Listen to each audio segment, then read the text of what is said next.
So stepping things up slightly, we're now onto a drop which is probably from takeoff point to landing in the region of 2.5 to 3 foot. We've got quite a downslope in, a nice slope away on the out. Not much of a braking point at the end, but I'm sure we'll be able to stop in time.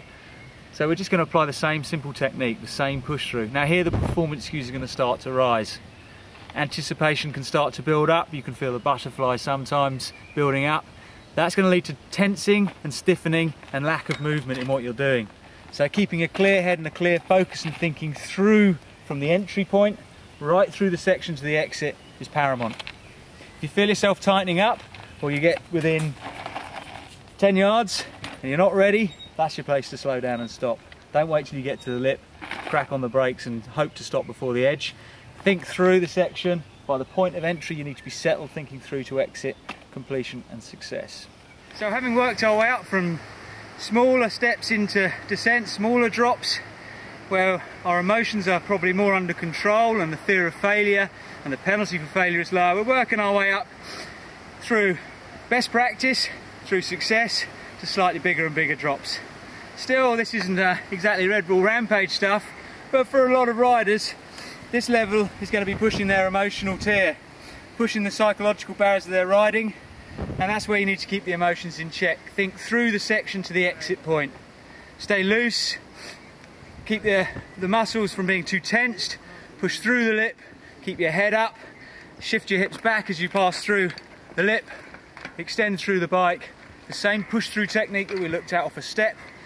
A very small drop, slightly bigger drop, nothing changes.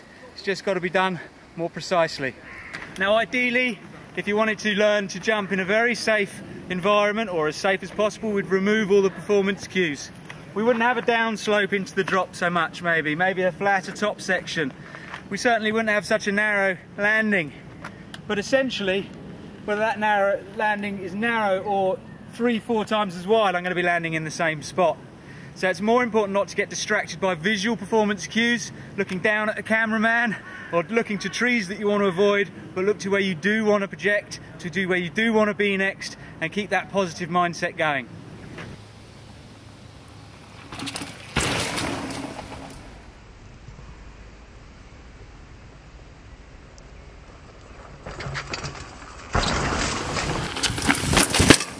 From this step down, of a reasonable size, this drop down into a not particularly steep landing, we're looking at a slightly higher takeoff point. We're going to have to carry a little bit more speed as he approaches this one.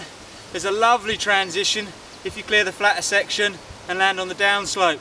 So although your body might be screaming slow down, your brain should be telling you to make sure your speed is good. Don't get distracted, stay focused but stay relaxed and keep that fluidity.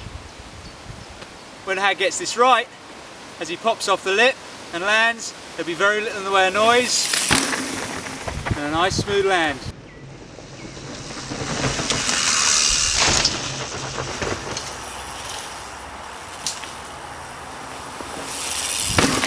So having sessioned a number of drops of a number of different sizes, built up your confidence, worked on your core skills, footwork, looking, body position, looked at the trail and broken it down into an entry, a section and an exit. It's time to put it into practice in real time, on real trail, where you're going to have to stitch everything together. Remember, projection is the key. Stay ahead of the bike mentally and you'll come out good.